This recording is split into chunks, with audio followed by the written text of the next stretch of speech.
Hello everyone. Today we are here in Dedham, Massachusetts to announce our very special guest, Publius Vergilius Mero, more publicly known as Vergil, the great poet who wrote the Eclogues, the Aeneid, and the Georgics. Today we will be talking about his personal information, influences, and diving into his famous works, and much more.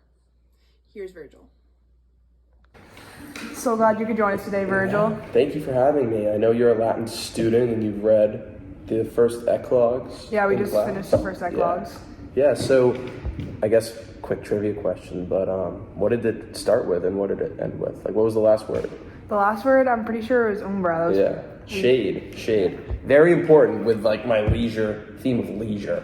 But so thank you for having me. Yeah, of course. So glad you could come and just learn more about you as like an author. So it's like starting from the beginning, we're just one question is just what was like your upbringing and like your background? Just give a little information on yourself. Yeah, sure. So I was born near Mantua, which is in Rome, like around Rome, and that's where I got my formal education. And I was born to a family of small landowners, and that's kind of my background. So I know some of my bias with the land confiscations and some of the political climate, I'm sure, is there. So another question that a lot of people have been wondering is obviously like during your time of like writing and everything, there's some other big names during that time, and I was just wondering if you met them or gained influence from them. Just want to speak a little bit on that. Yeah, sure. So I met Horace, who I know you guys have been studying about, and he was one of the not fortunate ones in the whole land confiscations ordeal.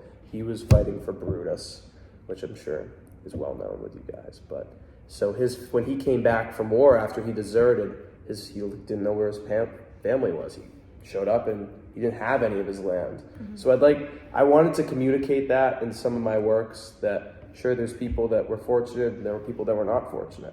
So, and I'd like to do that with the current political climate because of Octavian, who was the leader at the time and who I know through Maecenas. But I wanted to kind of show both sides, even though that wouldn't have been exactly popular to go against Octavian. I do, in my first Eclogues, I talk about, a god has created this leisure for us. Yeah, so obviously you've talked about some of the different pieces that you've done, the Eclogues, the Georgics, and all that stuff. I was just wondering if you could touch upon each of them and just talk about what genre you were focusing on when you were writing them. Yeah, so the Eclogues, that was a use of pastoral poetry, so lots of farmers and that sort of landscape, which was very different from the time. Not many people talked about farmers. I mean, everyone used to talk about gods and heroes and that sort of thing. The Aeneid, on the other hand, was more of an epic, which is more traditional for that time period. And then my Georgics, that was a mix of pastoral and didactic. So it had the farmer elements and nature at its like forefront. But I wanted to convey a message of leisure versus work, OTM versus labor. And I wanted to make that at the forefront because most of the time period, you have all these people that are working, and they can't appreciate the little things in life. And I think that's very important. Life is meant to be enjoyed. So you should work until you are able to like have leisure. You shouldn't be working your whole life and then you're left with no leisure and you basically are like a slave and it's just awful. You want to have a good mix, I'd say. And obviously that was like a conveying message for the time is obviously we saw a lot of people with similar situations portrayed in your writing. As you just touched upon some of your writings, your big Aeneid, Eclogue, and then the Georgics. So for this interview, we just kind of looked at the book one of the Georgics, and even though the Georgics is 4 books of hexameters and approximately around 2,100 lines, we just wanted to, if you could expand a little bit on the book one. Yeah, I mean, that was a lot of work. I talk about labor versus leisure, it's quite a lot of lines. But, so this excerpt is about a farmer, and it's raining. And he's basically saying, a god has created this leisure for me because it's raining, so I can't work today. And I'm basically trying to say that you shouldn't be working every single day. And some people would view the rain, it's just like, I gotta work through it, it's tough, I gotta push through. But here I'm really talking about, it's raining. A god is basically telling me that I shouldn't work today and I should enjoy my leisure. I should veg out, I should play the flute. And I talk about a farmer in this because it has pastoral elements, as I talked about earlier with the Georgics. So it's kind of like a mix of the Eclogues with the farming, and then I have a deeper message, which is my didactic part Yeah. of the Georgics. Which kind of draws in all different types of readers. Yeah, sure. I think it was new for the time, and that's why it's popular.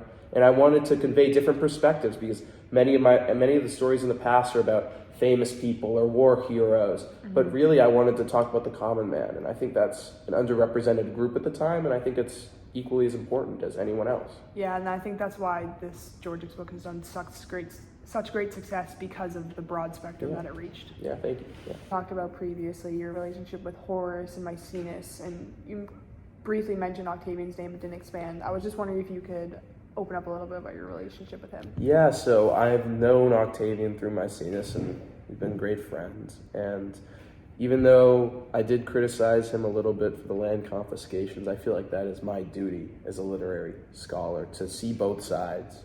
But in terms of a personal relationship, I've gotten along with Octavian greatly. I mean, we've had no issues. I think he's a great military leader, and he's done a lot of great things for Rome.